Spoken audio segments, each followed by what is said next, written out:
आदाब नाज़रीन, अवाम टीवी खबरनामे में आपका खैर मकदम है। आइए सबसे पहले सुनने की सआदत हासिल करेंगे हदीस मुबारक। बिस्मिल्लाहिर्रहमानिर्रहीम। नबी करीम सल्लल्लाहु अलैहि वसल्लम ने इरशाद फरमाया कि तुम अल्लाह ताला से ऐसी हालत में दुआ किया करो कि तुम कबूलियत का यकीन रखा करो और ये जान रखा करो कि अल्लाह ताला गफलत से भरे दिल से दुआ कबूल नहीं करता। खबरों के आगाज से कबल नजर डालते हैं हेडलाइंस पर।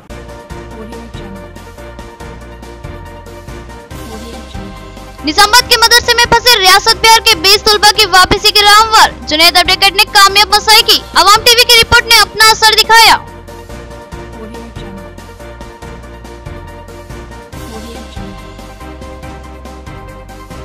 सालार मिल्लत की बरसी के मौके पर मजलिस निजामाबाद का प्रोग्राम, फातिहा ख्वानी और दुआ का एहतमाम किया गया। मोहम्मद शकील अहमद ने कहा कि मरहूम कायद कौम के हमदर्द कायद थे।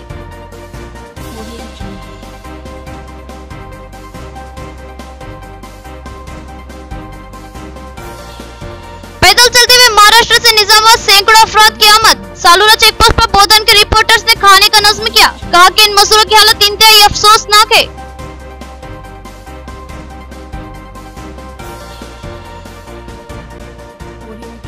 मौजिब अफराद को मुकम्मल वजीफेजात फराहम किए जाए। इसी वजीफे से इनका गुजारा होता है और अद्वियत भी लेनी पड़ती है। वजीफे बकायाजात फौरी अदा करने और नया PRC देने का मुतालिबा।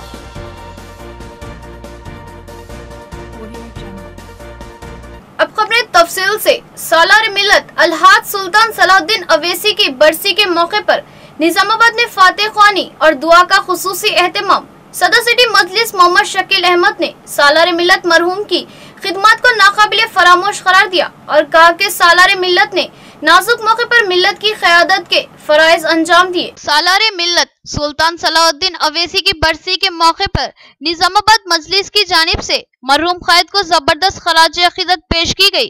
शहर के मुजाहिद नगर में वाक़े एक फंक्शन हॉल में फातिहा ख्वानी करवाई गई और फिर गुरबा में ईद उल फितर के पेश नजर ईद राशन किट्स की तकसीम अमल में लाई गई। इस प्रोग्राम में डिप्टी मेयर मोहम्मद इदरीस खान, सदर जिला मजलिस MA फहीम, सदर सिटी मजलिस मोहम्मद शकील अहमद, सीनियर कायद रफत मोहम्मद खान के अलावा कॉर्पोरेटर सैयद जकीउद्दीन, सैयद एजाज हुसैन, मोहम्मद नसीर, अब्दुल अली, हारून खान, मोहम्मद सलीम, मोहम्मद रियाज, मीर समीर अली, माजिद सिद्दीकी और मोहम्मद शहबाज के अलावा दीगर शरीक थे। इस मौके पर मोहम्मद शकील अहमद ने सालार मिल्लत की खिदमत पर रोशनी डालते हुए कहा कि उन्होंने मजलिस की आबियारी की और नाजुक मौके पर मिल्लत की ढाल बन गए। नाजुक हालत में सालार मिल्लत की घनगरज से ऐवान लरसते थे। आजादी के बाद मुल्क में मुसलमानों की हालत इंतहाई दगरगो हो चुकी थी। इन हालत में सालार मिल्लत ने मुसलमानों में उम्मीद व एतमाद की फिजा हमवार की। कभी भी मुसलमान सालार मिल्लत की शख्सियत को नजरअंदाज नहीं कर सकते। इस मौके पर मरहूम सालार मिल्लत के लिए खुसूसी दुआ का एहतमाम किया गया। आज सुल्तान सलाहुद्दीन अवैसी साहब मरहूम रहमतुल्लाह की 12वीं बरसी यहाँ पर दुआए फातिहा और ईद के शक्ल में बांटी गई। हम अल्लाह ताला से दुआ करते हैं कि सालार की मग़फ़िरत करें, उनके दर्जात को बुलंद करें और सालार जो अज़्म लेके चले थे आज उसको हमारे असदुद्दीन अवैसी साहब जो अभी सदर हैं वो अच्छी तरह से लेके जा रहे हैं। हम ये चाहते हैं कि सालार के जो अज़ाइम हैं उसको लेके चलें और आने वाले दिनों में इंशाअल्लाह जमात सालार के नक्शे कदम पर चलते हुए तरक्की करती जाएंगी। मैं और एक बार अल्लाह ताला से दुआ करता हूँ कि सालार की वो मग़फ़िरत करें। एक मदरसे में ज़ेरे तालीम रियासत बिहार के तलबा लॉकडाउन की वजह से परेशान थे और अपने वतन वापस होना चाहते थे। मोहम्मद जुनैद एडवोकेट ने कामयाब मसाई की और इनकी वापसी के इंतजाम करवाए। वाज़ेह है कि अवाम टीवी ने इस मदरसे और तलबा के ताल्लुक से 14 मई को तफसीली रिपोर्ट नश्र की थी। मदरसे इस्लामिया सबीलुल इस्लाम के ताल्लुक से कुछ दिन कबल अवाम टीवी ने तफसीली रिपोर्ट नश्र की थी। एडिटर अवाम टीवी मोहम्मद नईम खमर ने इस मदरसे की सूरत हाल को नाजरीन के रूबरू पेश किया था और मदरसे के नाजिम के अलावा तलबा से भी गुफ्तगू की थी। इस मदरसे में बिहार से ताल्लुक रखने वाले कमसीन तलबा जिनकी तादाद 20 के लगभग है ज़ेरे तालीम थे। लॉकडाउन के बाद से ये तलबा शदीद मुश्किलात का शिकार हो चुके थे और वतन वापसी के ख्वाहिशमंद थे। इनकी दर्द भरी दास्तान अवाम टीवी के जरिए मंजर आम पर आने के बाद बेशुमार अफराद ने इन तलबा की मदद की और पहले से ही मोहम्मद जुनैद एडवोकेट भी इन बच्चों को वतन वापस भिजवाने के लिए कोशा थे। इस सिलसिले में मोहम्मद रब्बानी और मोहम्मद सलीम ने मोहम्मद जुनैद एडवोकेट से रब्त पैदा किया।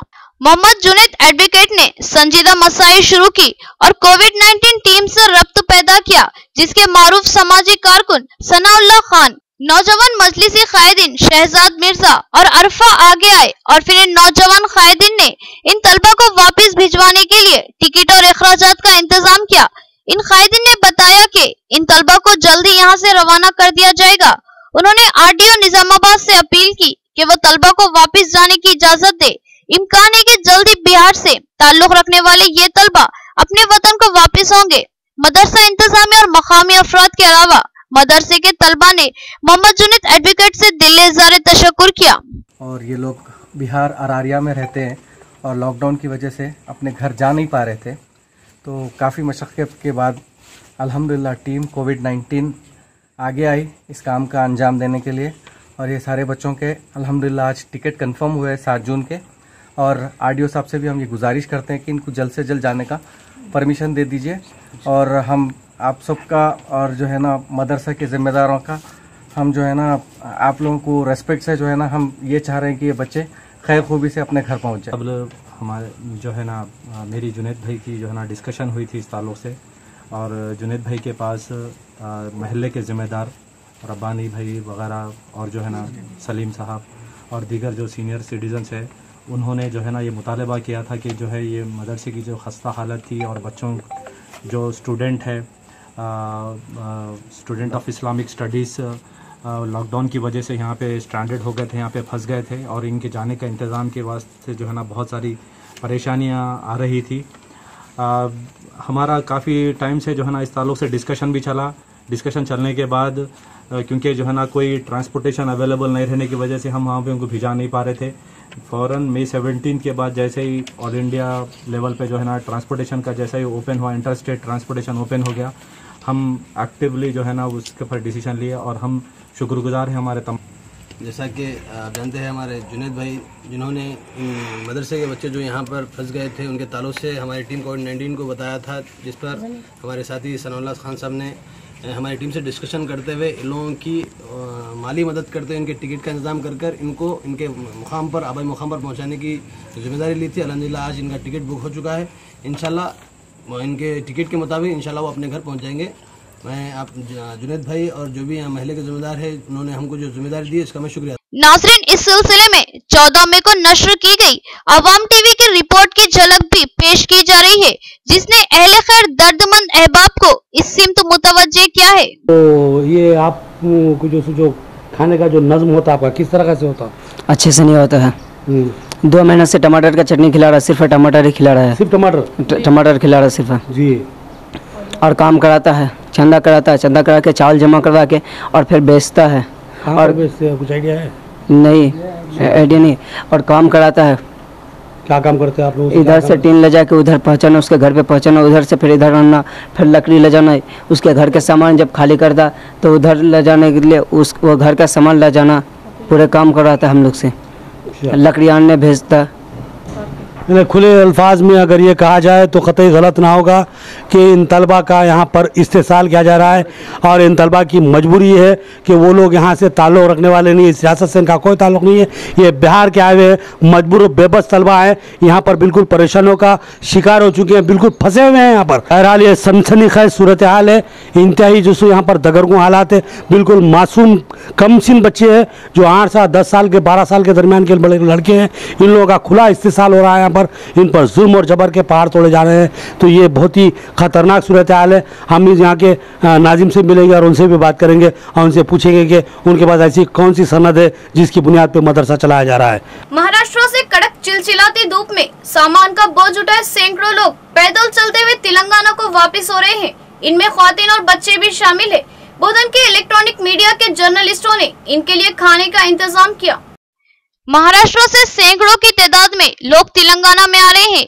ये वो लोग हैं जो महाराष्ट्र में रहते हुए काम करते थे और इनका ताल्लुक रियासत तेलंगाना से है।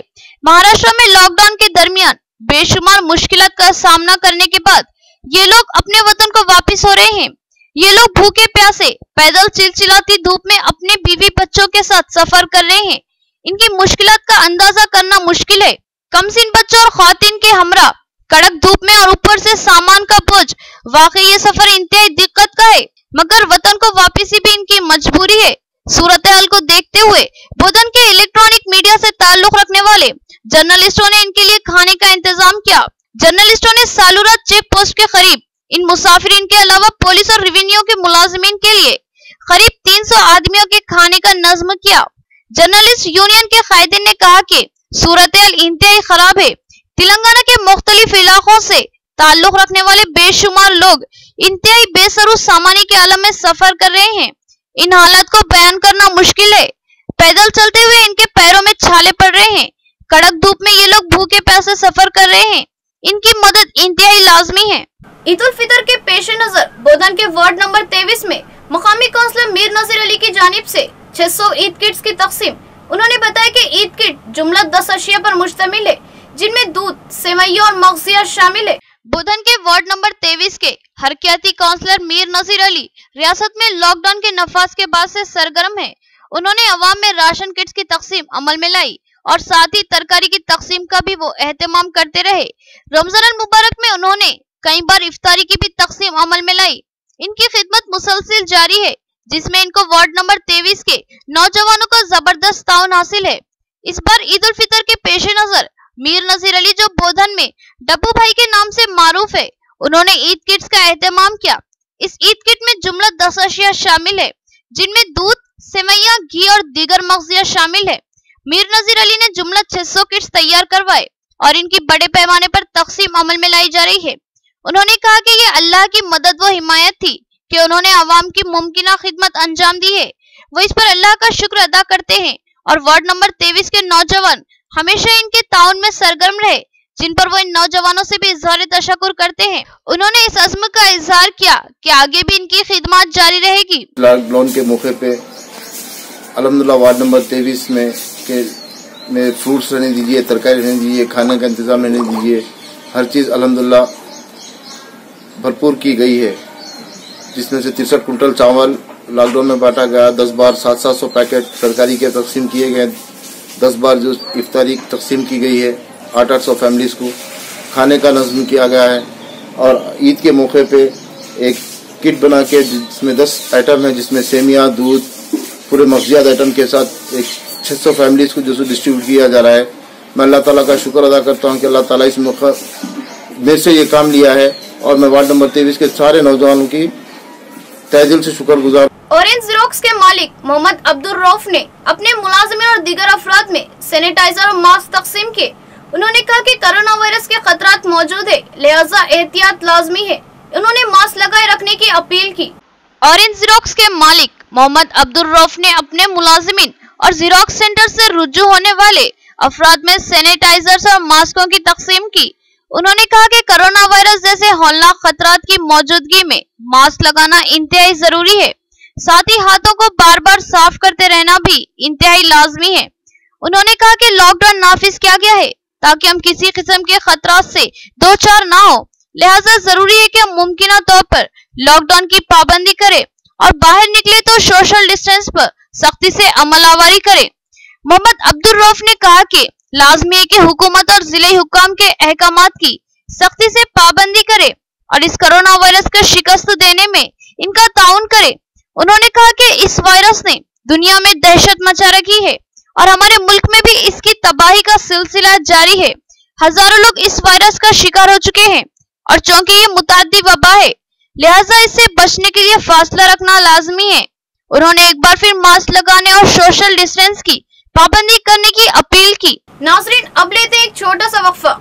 मियां आपके हुस्न को दोबाला करने वाले और नजरों को चकाचौंध कर देने वाले नए जदीद डिजाइनों से आरास्ता जेवरात का एक बाएतमाद व भरोसेमंद शोरूम महबूब ज्वेलर्स, जहां माहिर कारीगरों की निगरानी में तैयार करवाए गए जेवरात खातिन की अव्वलीन पसंद है। हमारे पास वाफर जेवरात का स्टॉक मौजूद है, हर डिजाइन बेमिसाल और शानदार। तो फिर तशरीफ लाइए महबूब ज्वेलर्स, आजम रोड, निजामाबाद पर। महबूब ज्वेलर्स बोधन और निजामाबाद के मालिकी मोहम्मद अब्दुल वहाब और मोहम्मद अब्दुल वासी की जानिब से तमाम मुस्लिम भाइयों को दिल की गहराइयों से ईद उल फितर की दिली मुबारकबाद पेश की जाती है।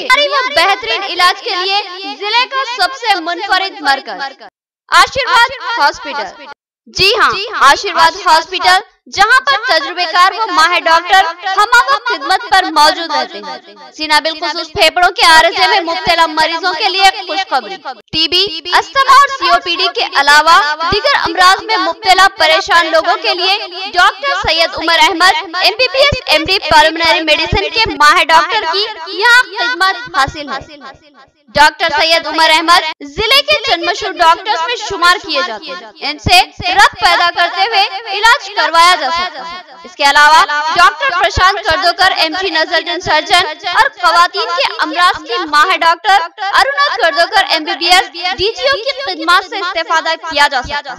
हमारा पता नोट फरमाए, आशीर्वाद हॉस्पिटल, जिला कोऑपरेटिव बैंक के सामने वाली गली में, सरस्वती नगर रोड नंबर 2, निजामाबाद।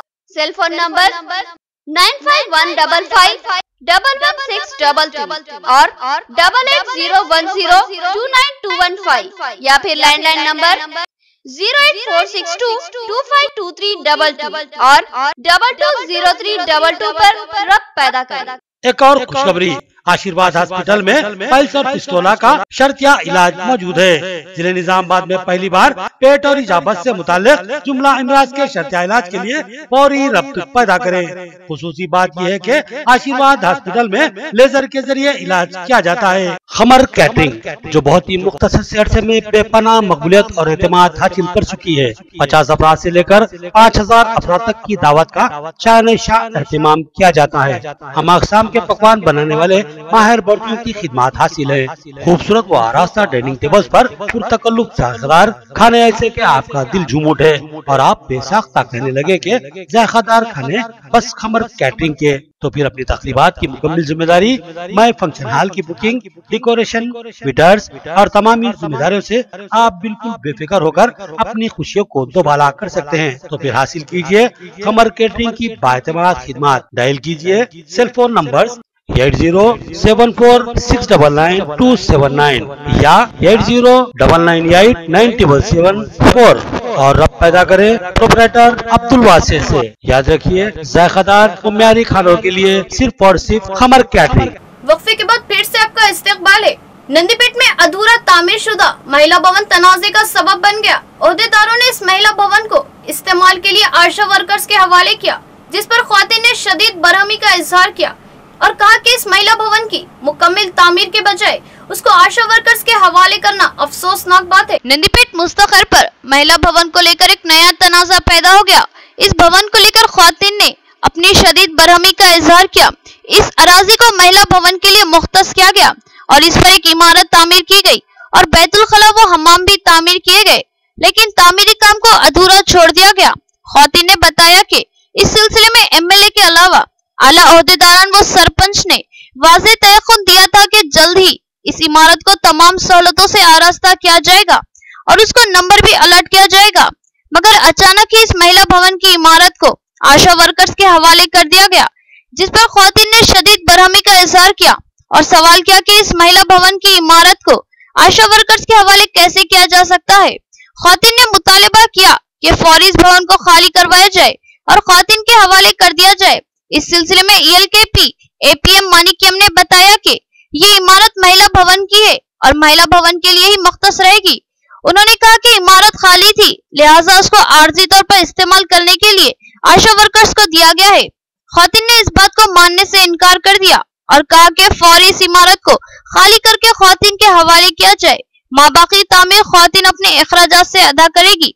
इस सिलसिले में ख्वातीन ने जिले कलेक्टर से नुमाइंदगी करने का फैसला लिया। బాగా రిస్క్ చేస్తున్నారు ఆడవాళ్ళకు। నందిపేటలో మహిళలంటే బాగా చులకన అయిపోయింది। ఎన్ని రోజుల నుంచి ఇట్లా ఓపిక పట్టి ఉంటారు? మేము ఎన్నో రోజుల నుంచి ఇది ఆశగా నెరవేర్చుకొని కుక్కల్లాగా తిరుగుతున్నాము। మండల ఆఫీసర్ని, గ్రామ పంచాయతీ అని ఎవడు పట్టించుకునేది లేదు మా గోల। వాడొచ్చిండు వీడొచ్చిండు రండి ఒక 100 రూపాయలు వాడేస్తామనగానే మా ఆడవాళ్ళు కూడా ముష్టిలాగా పోతారు। ఎందుకు వీళ్ళకి అసలు కొంచెం కూడా ఇంగిత జ్ఞానాలు లేవు। మాకు ఎన్ని రోజుల నుంచి చిన్న చిన్న పల్లెటూర్లలో విలేజ్లలో ఉన్నాయి మహిళా భవనాలలో, ఇక్కడ లేవు। ఒక్కొక్క వివోకు వచ్చేసి 360 మంది ఉంటాం మేము। అటువంటిది 7 వివోలు ఉన్నాయి ఇక్కడ నందిపేటలో, అయినా కానీ ఏం లేదు। మహిళా భవన్ 20 ఏళ్ళ నుంచి మహిళా భవన్ మేము కట్టుకున్నది ఉన్నది, మేము ఉంటాం అనుకున్నడికి ఇంట్లో కాగితాలు కాలబెట్టేసిండ్రు. కాలబెట్టిన నుంచి మేము ఇళ్ళకు ఇది కాలేదు. మేము సున్నం వేసుకొని అవి ఇవి వేసుకున్నాక మళ్ళీ డాక్టర్ కోసము ఇచ్చిండ్రు, మహిళలకు ఆశా వర్కర్లకు రాసుకున్నటానికి ఇచ్చిండ్రు. ఇది మా సంఘంని మేము ఏడ రాసుకోవాలా, మేము ఏడ ఉండాలా, మేము వేలకు వేలు కిరాయి కట్టుకుంటా ఉంటున్నాం కానీ మాకు బాత్రూమ్ పోనిస్తలేరు. ఎన్ని వీళ్ళు వచ్చినా కానీ, ఎమ్మెల్యేలు వచ్చినా, ఎంపీలు వచ్చినా, వాళ్ళు వచ్చినా కానీ మమ్మల్ని పట్టించుకున్నది లేదు. వచ్చిన వాళ్ళందరూ మేము చేస్తామన్నదే ఉన్నది కానీ సర్పంచ్ కాడికి వెళ్ళి మేము చేస్తామమ్మా మేము చేస్తామన్నారు కానీ వరదాకా ఏం చేయలేదు. ఈరోజు మళ్ళా వీళ్ళని ఇచ్చేసిండ్రు. మేము ఏడ ఉండాలా, మేము ఏమి ఇది చేసుకోవాలా. సెర్ప్ ఏపీఎంగా ఐకేపీ ఏపీఎంగా పనిచేస్తున్న 46 గ్రామ సంఘాలు ఉన్నాయి మండలంలో.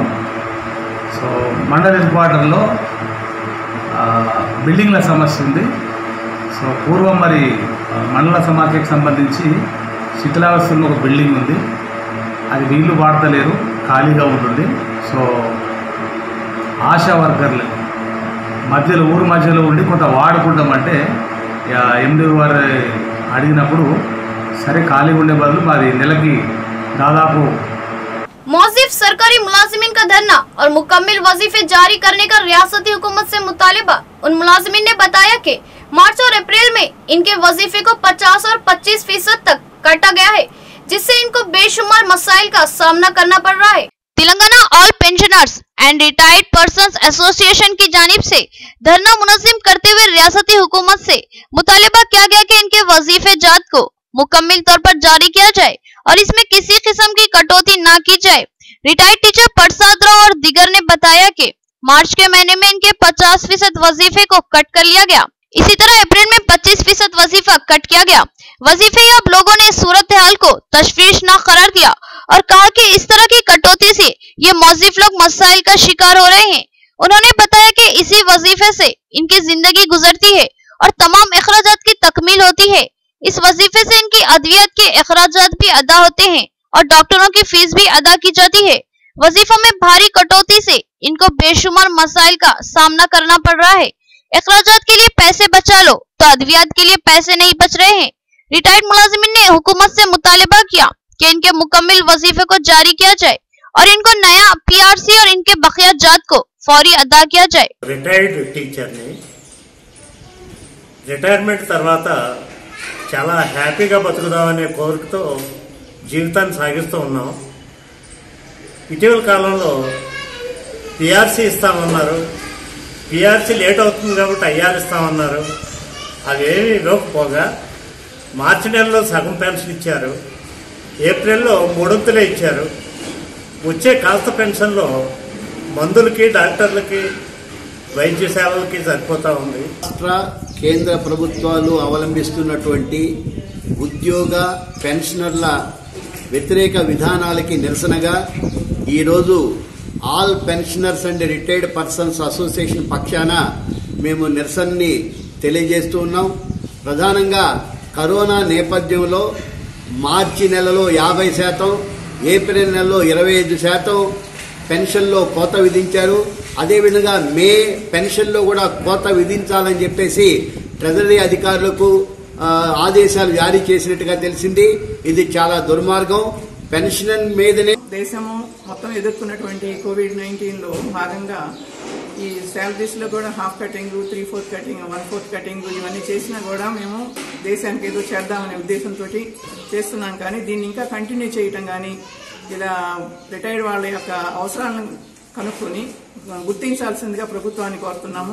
कोरोना वायरस के खतरात के पेश नजर हुकूमत ने लॉकडाउन नाफिज किया, मगर बगैर किसी मंसूबे के नाफिज किए गए इस लॉकडाउन ने गरीब अवाम को मुश्किलात का शिकार बना दिया। बिलखुसूस मजदूर तबका बेशुमार मसाइल व मसाइब का शिकार हो चुका है। हुकूमत ठोस इक़दाम करे, IFTU एडपल्ली का मुतालिबा। एडपल्ली तहसील ऑफिस पर IFTU की क़यादत में जबरदस्त धरना मुनज़्ज़िम किया गया और तहसीलदार को एक मुतालिबाती महजर पेश करते हुए मरकजी हुकूमत से मजदूरों को तहफ़्फ़ुज़ फराहम करने और हुकूक की पामाली न करने का मुतालिबा किया गया। IFTU क़ायद ने मरकजी हुकूमत के रवैये की मजम्मत करते हुए कहा कि कोरोना वायरस के फैलाव के बाद मुल्क में हंगामी तौर पर बगैर किसी मंसूबे के लॉकडाउन को नाफिज कर दिया गया। मगर इस लॉकडाउन के नफाज से कब्ल ये नहीं सोचा गया कि अवाम की क्या हालत होगी, मजदूरों का क्या होगा। हुकूमत ने सिर्फ मास्क लगाओ, सोशल डिस्टेंस की पाबंदी करो और घरों से ना निकलो की हिदायत दी, मगर ये नहीं बताया गया कि घरों में रहने वाले गरीब मजदूर क्या खाए, कैसे जिंदगी गुजारे, घरों के किराए कहां से अदा करे और दीगर अखराजात की तकमील कैसे की जाए। IFTU कायद ने कहा कि हुकूमत के गैर मंसूबे लॉकडाउन ने मुल्क के लाखों मजदूरों को परेशान कर दिया है। ये मजदूर भूख व फाकाकशी का शिकार है और वो अपने मकानों को वापस जाना चाहते हैं, लेकिन इनके लिए कोई वसाइल फ्राहम नहीं किए गए। लिहाजा लाखों मजदूर और इनके खानदान, जिनमें खौतीन और बच्चे भी शामिल है, पैदल सड़कों पर हजारों किलोमीटर का सफर तय करते नजर आ रहे हैं। IFTU ఆధ్వర్యంలో ఎడిపల్లి మండల కేంద్రంలో మేము ధర్నా చేసి MRO గారికి ఈ లెటర్ ఇవ్వడం జరుగుతుంది. కేంద్రము ఈ రోజు కరోనా పేరుతోని కార్మికుల జీవితాలపైన, వాళ్ళ హక్కులపైన వాళ్ళు పోరాడి సాధించుకున్నటువంటి ఏవైతే చట్టాలు ఉన్నాయో వాటన్నిటినీ కూడా ఈ రోజు అరించి వేస్తుంది. దాన్ని మేము తీవ్రంగా వ్యతిరేకిస్తున్నాం. ఎందుకంటే ఈ రోజు గతంలో ఎన్నికల కన్నా ముందు తీయటి మాటలు చెప్పి కార్మికులకు అందరికీ కూడా మేము ఘనమైనటువంటి ఈ రోజు కార్మికులకు అందరికీ ఉపాధి కల్పిస్తాం, విదేశాల్లో ఉన్నటువంటి నల్ల డబ్బంతా తీసుకొచ్చి ఒక్కొక్కళ్ళకు 15 లక్షల కోట్ల రూపాయల్ని 15 లక్షల కాడికి మీ ఖాతాలలో వేస్తాము అని చెప్పి ఆ రోజు చెప్పి మొన్నటికి మొన్న ఈ కరోనా పేరుతో ప్రపంచ వ్యాప్తంగా జరుగుతున్నటువంటి दांतलो। अब नजर डालते हैं हैदराबाद राउंड अप पर।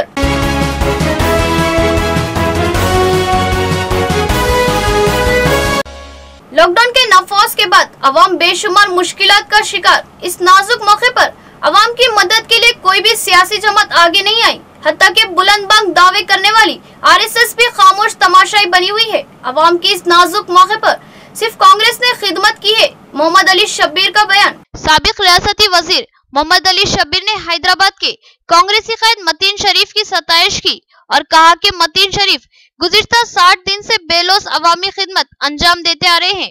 मोहम्मद अली शब्बीर ने कहा कि रियासत में लॉकडाउन के नफाज के बाद से अवाम की मदद के लिए कोई आगे नहीं आया, बिलखुसूस RSS और इस जैसी दीगर तंजीमों के अलावा TRS के कायदीन भी अवाम के मुश्किल वक्त में साथ देने के लिए सामने नहीं आए। इस नाजुक सूरत हाल में सिर्फ कांग्रेस ही ऐसी जमात थी जिसके कायदीन ने खुलकर अवाम की मदद की और हर एतबार से अवाम का साथ दिया। मोहम्मद अली शब्बीर ने कहा कि मतीन शरीफ ने गुज़िश्ता 60 दिनों से हर मास पर अवाम की मदद की। उन्होंने राशन किट तकसीम किए, खाना पकाकर तकसीम करवाया, लोगों में अद्वियात की तकसीम की, मेडिकल सूरत हाल में पासेस दिलवाए और भी बेशुमार खिदमत उन्होंने अंजाम दी। मोहम्मद अली शब्बीर ने कहा कि मतीन शरीफ की तरह ही कांग्रेस के कायदीन हर जगह खिदमत अंजाम देते आ रहे हैं, हत्ता के माइग्रेट लेबर्स की भी हर जगह कांग्रेसी कायद ही मदद करते आ रहे हैं, जबकि दीगर जमातें खामोश तमाशाई बनी हुई है। आज मैं बड़े फख्र से कह सकता हूं कि हिंदुस्तान में जब 22 तारीख से 23 तारीख से लॉकडाउन शुरू हुआ, जब से हमारे कांग्रेस के कायदीन और हमारे कांग्रेस के वर्कर्स पूरे शहर हैदराबाद और तेलंगाना के अंदर हम सबसे आगे हैं। एक ज़माना कहते थे RSS और संघ परिवार के लोग, हम कहीं आफत आती है, कहीं साइक्लोन आता है तो RSS विश्व हिंदू परिषद दिखाई देते थे, लेकिन आज कहीं नहीं दिखाई दे रहे। ना TRS वाले हैं ना कोई दूसरी जमात, सिर्फ कांग्रेस दिखाई दे रही, जिसमें एग्जाम्पल के तौर पर आपके LB नगर से लेकर शहर हैदराबाद और सिकंदराबाद में मतीन शरीफ जैसे नौजवान कांग्रेसी कायद ने मुसलसिल 60 दिन तक किसी को राशन किट, किसी को मेडिकल दवाएं और पका हुआ खाना, माइग्रेट लेबर्स को जहां जा रहे हैं उनको वहां तक पहुंचाने का इंतज़ाम, जिसको पासेस की ज़रूरत थी, कहीं यहाँ से निकल के कहीं जाना है, दवाखाने को जाना है तो उनको पासेस का इंतज़ाम। ड्यूटी पर फौत होने वाले पुलिस कांस्टेबल को Hyderabad commissioner of police Anjani Kumar ने खराज अकीदत पेश की और इन्हें फर्ज शनास मुलाजिम करार दिया और इनके अफराद खानदान की मुमकिन इमदाद का तयक़ुन दिया। Hyderabad commissioner of police Anjani Kumar आज कुलसुमपुरा पुलिस स्टेशन पहुंचे और वहां पर हाल ही में ड्यूटी पर फौत हो जाने वाले पुलिस कांस्टेबल दयाकर रेड्डी को जबरदस्त खराज अकीदत पेश किया। यहाँ पर 2 मिनट खामोशी मनाई गई। कमिश्नर पुलिस ने दयाकर राव को एक फर्जशनास मुलाजिम करार दिया और कहा कि हैदराबाद पुलिस इनके अफराद खानदान के साथ खड़ी है। उन्होंने बताया कि दयाकर रेड्डी के बेटे की तालीम का नज़्म एक एनजीओ के ताउन से किया जाएगा और साथ ही उसकी बेवा को भी मुलाजिमत दिलाने की मुमकिन कोशिश की जाएगी। कमिश्नर पुलिस ने इस मौके पर पुलिस मुलाजिमीन को सख्ती से सोशल डिस्टेंस की पाबंदी की हिदायत दी और कहा कि सैनिटाइजर का इस्तेमाल किया जाए। उन्होंने पुलिस स्टेशन पर हाथ धोने का भी इंतजाम करने की हिदायत दी। इस मौके पर west zone DCP AR Srinivas, Goshamahal ACP Narendra Reddy, traffic DCP Baburao, Kulsumpura inspector Shankar के अलावा दीगर पुलिस ओहदेदार व मुलाजिमीन मौजूद थे। दयाकर रेड्डी कांस्टेबल ऑफिसर के गुजरने के बाद सभी पुलिस स्टेशन के officer, senior officers, ACP, joint CP सब लोग एक छोटा शोक सभा में हम लोग दिवंगत आत्मा को श्रद्धांजलि दिए। दयाकर रेड्डी का नाम पुलिस स्टेशन में एक प्रोफेशनल पुलिस ऑफिसर की हैसियत से बहुत अच्छा नाम था। सोसाइटी में भी पब्लिक को हेल्प करने में, गरीबों को हेल्प करने में हमेशा उसका आगे रहता था। उसके फैमिली के लिए हम लोग भगवान से प्रार्थना करते हैं कि उनको शक्ति दें और बच्चों को एजुकेशन के लिए एक NGO के तरफ से उनकी पूरी पढ़ाई की जिम्मेवारी लेने के लिए हम लोग टाई अप किए हैं। आखिर में देखेंगे हेडलाइंस एक बार फिर।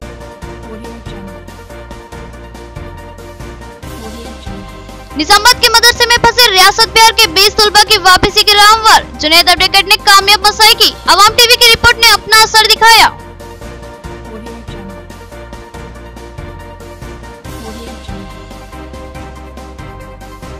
सालार मिल्लत की बरसी के मौके पर मजलिस निजामाबाद का प्रोग्राम, फातिहा ख्वानी और दुआ का एहतमाम किया गया। मोहम्मद शकील अहमद ने कहा कि मरहूम क़ायद कौम के हमदर्द क़ायद थे।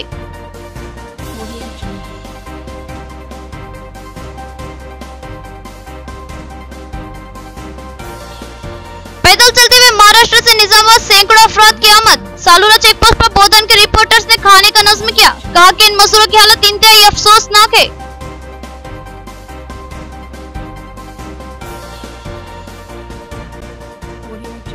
मौजूद अफराद को मुकम्मल वजीफेजात फराहम किए जाए। इसी वजीफे से इनका गुजारा होता है और अद्वियत भी लेनी पड़ती है। वजीफे बकायाजात फौरी अदा करने और नया PRC देने का मुतालिबा।